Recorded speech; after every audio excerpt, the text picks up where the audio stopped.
নমস্কার, হরে কৃষ্ণ, রাধে রাধে। সকল ভক্তগণকে আমার কৃষ্ণ মহিমা শ্রী শ্রী রাধা মদন গোপাল জিও চ্যানেলে স্বাগত জানাই।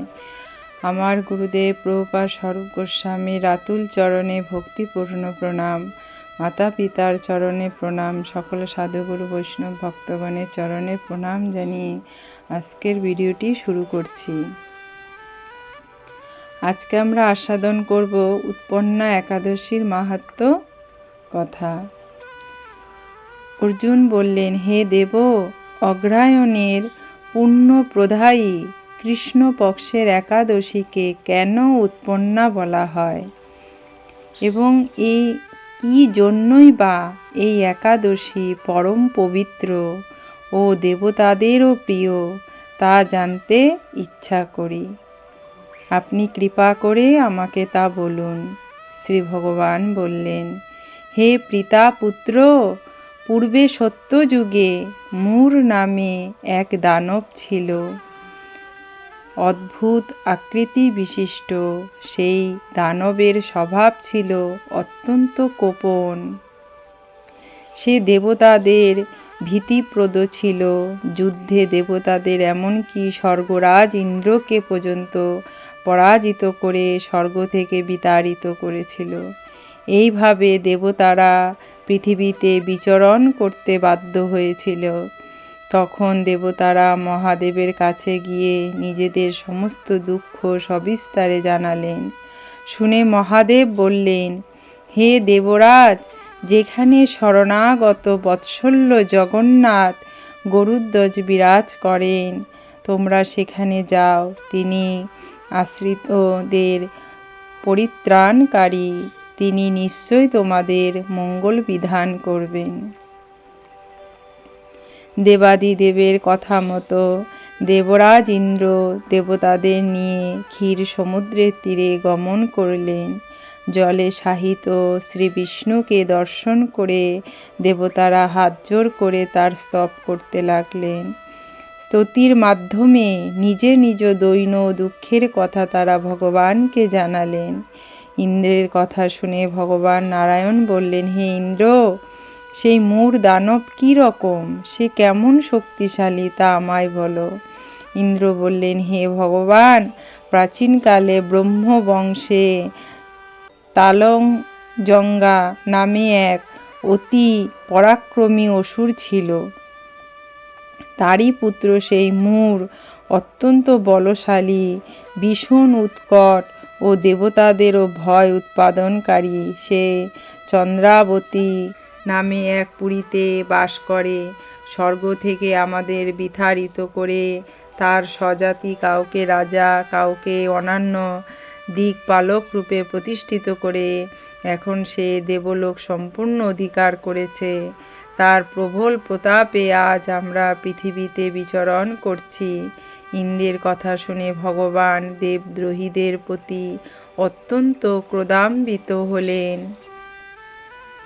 তিনি দেবতাদের সঙ্গে চন্দ্রাবতী পুরীতে গেলেন। সেই দৈত্যরাজ শ্রীনারায়ণকে দর্শন করে পুণ্য পুণ্য গর্জন করতে লাগলেন। দেবতা ও অসুরের মধ্যে তুমুল যুদ্ধ শুরু হয়ে গেল।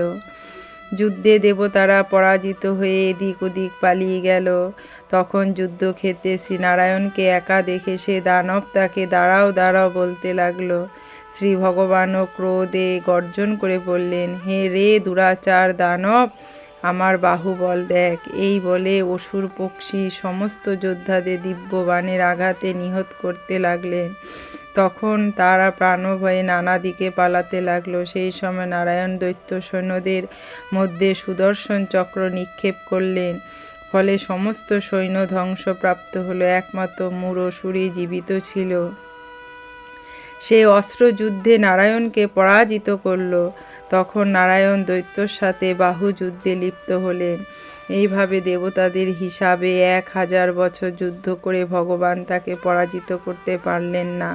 তখন শ্রীহরি বিশেষ চিন্তান্বিত হয়ে বদরিকা আশ্রমে গমন করলেন। সেখানে সিংহাবতী নামে একটি গুহা আছে।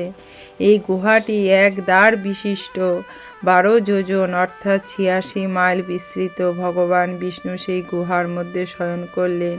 সেই দৈত্য তার পিছন পিছন ধাবিত হয়ে গুহার ভিতরে প্রবেশ করল। সেই বিষ্ণুকে নিদ্রিত বুঝতে পারল। অত্যন্ত আনন্দিত হয়ে ভাবতে লাগল, আমার সাথে যুদ্ধে পরাজিত হয়ে বিষ্ণু এখানে গোপনে শুয়ে আছে, এখন আমি তাকে অবশ্যই বধ করব।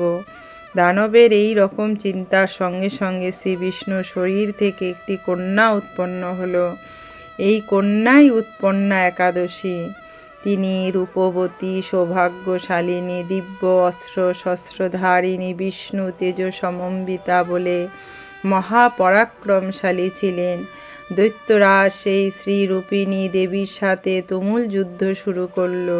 কিছুকাল যুদ্ধের পর দেবীর দিব্য তেজে অসুর ভস্মীভূত হয়ে গেল।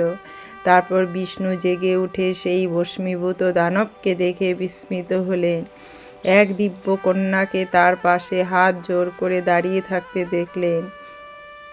বিষ্ণু বললেন, হে মহাপরাক্রান্ত উগ্রমূর্তি, এই মূঢ় দানবকে কে বধ করল? যিনি একে হত্যা করেছে তিনি নিশ্চয়ই প্রশংসনীয় কর্ম করেছেন। সেই কন্যা বললেন, হে প্রভু, আমি আপনার শরীর থেকে উৎপন্ন হয়েছি। আপনি যখন ঘুমিয়েছিলেন তখন এই দানব আপনাকে বধ করতে চেয়েছিল। তা দেখে আমি তাকে বধ করেছি। আপনাদের কৃপাতেই আমি তাকে বধ করতে পেরেছি।